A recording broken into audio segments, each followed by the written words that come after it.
நம்ம நாடு மேல வர வேண்டுமானால் மோடி அங்கே 3வது முறையாக ஆட்சியில் அமர வேண்டும். அங்கே போகிற போது அவருடைய கருத்தை வலுப்படுத்துகிற ஒரு நல்ல திறமான ஒரு எம்பி நீங்க அனுப்பணும். அந்த வகையில நீங்க எல்லாம் ஒரு நல்ல எம்பிக்கு நீங்க வாக்களித்து அனுப்ப வேண்டும்.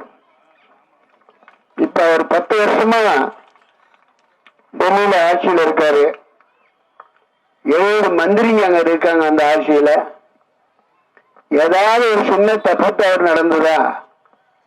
லஞ்சம் ஊழல் பண்ணினார்களா? யாரும் ஒருத்தரும் சொல்ல முடியாது. அப்படி நம்ம தமிழ்நாட்டில் பாத்தீங்கன்னா யாருமே லஞ்சம் வாங்கவில்லை என்று சொல்ல முடியாது, அத்தனை பேரும்.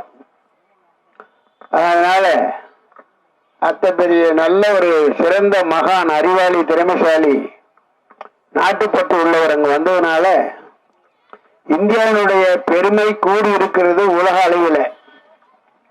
உலக நாடுகள்ல மோடியை பார்த்து எங்க ஊருக்கு வாங்க, எங்க நாட்டுக்கு வாங்க வான்னு கேட்கிறாங்க. எனக்கு அறிவுரை சொல்லுங்கள் என்று கேட்கிறார்கள்.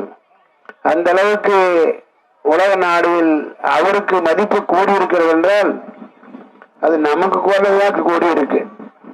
ஒரு வீட்டுல வீட்டு தலைவனுக்கு மரியாதை இருந்தா வீட்டில் இருக்க அத்தனை பேருக்கு மரியாதை இருக்கும். அதே மாதிரிதான் நல்ல ஒரு நாட்டு பிரதமருக்கு மரியாதை இருந்தால் அது ஒவ்வொரு இந்தியனுக்கும் ஒவ்வொரு தமிழனுக்கும் கிடைக்கிற மரியாதை. ஆகவே வருகிற பாராளுமன்ற தேர்தலில் அவருடைய கருத்தை வலுப்படுத்துவதற்காக நீங்கள் நல்ல ஒரு வேட்பாளரை, நல்ல ஒரு எம்பியை தேர்ந்தெடுக்க வேண்டும். நான் என்னை பத்தி என்ன, எங்க ஊர் பக்கத்து ஊர் ஆத்தூர், நான் இது பக்கத்து ஊர். ஓரளவுக்கு என்னை பத்தி கேள்விப்பட்டிருப்பீங்க. சென்னைக்கு போய் 50 வருஷம் ஆச்சு. அதனால உங்களோட 3வது முறையாக வந்து கொண்டிருக்கிறேன். நிச்சயமாக உங்க ஊருடைய எல்லா திட்டங்களும் நிறைவேற்றப்படும். உங்களுடைய தேவையில் எதுவாக இருந்தாலும் வெற்றி பெற்ற பிறகு மனுக்களாக கொடுப்பீர்களானால் அத்தனையும் செய்திட காத்திருக்கிறோம். அதே மாதிரி 100 நாள் வேலை திட்டம் எல்லா ஊர்லயும் சொல்றீங்க. அந்த 100 நாள் வேலை திட்டத்தை இப்ப அதை தொடர்ந்து நடப்பதற்கு வழிவகை செய்வேன். அந்த 100 நாளை 150 நாளாக வேலை வாய்ப்பு பெறுவதற்கும் அங்க பாராளுமன்றத்தில் பேசி செய்து கொடுக்கப்படும்.